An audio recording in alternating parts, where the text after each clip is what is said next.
Holidays-nale, adu namma GT Holidays da. GT Holidays, South India's #1 travel brand. You know you are special when you're with GT Holidays.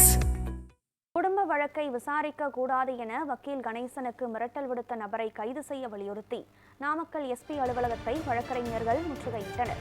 இதுகுறித்த கூடுதல் தகவல்களை நமது செய்தியாளர் ராஜு வழங்க கேட்கலாம். ராஜு, வழக்கறிஞர்கள் மாவட்ட காவல் அலுவலகத்தை முற்றுகையிட்டிருக்கின்றனர். இதன் காரணம் என்ன? இந்த சம்பவத்தினுடைய பின்னணி என்ன?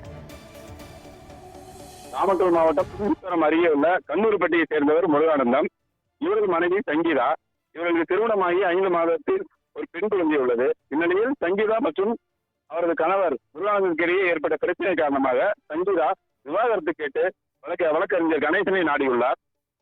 இது குறித்து தகவல் அறிந்த முருகானந்தம் வக்கீல் கணேசனுக்கு போன் செய்து, எனது வழக்கை எடுத்து எனக்கு டைவர்ஸ் நோட்டீஸ் அனுப்பினால் உன்னை கொலை செய்து விடுவேன் என்று போனில் மிரட்டியதாக கூறப்படுகிறது. இதனையடுத்து கணேசன் நாமக்கல் மாவட்ட எஸ்பி அலுவலகத்தில் புகார் அளித்துள்ளார்.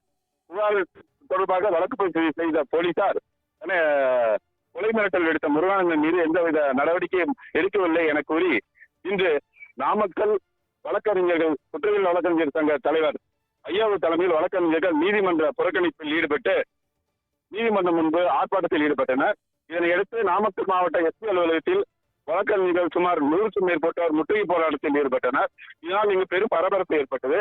இதனையடுத்து முற்றுகை போராட்டத்தில் ஈடுபட்ட வழக்கறிஞர்களிடையே ஏடிஎஸ்பி மற்றும் போலீசார் பேச்சுவார்த்தை நடத்தினர். இதனையடுத்து வழக்கறிஞர்கள் தங்களுடைய கோரிக்கையை நிறைவேற்றும் என்று வலியுறுத்தி மாவட்ட எஸ்பி அலுவலகத்தில் குழுங்கியுள்ளனர். இதனால் இங்கே பெரும் பரபரப்பு ஏற்பட்டுள்ளது. விவரங்களை வழங்கியமைக்கு நன்றி ராஜு.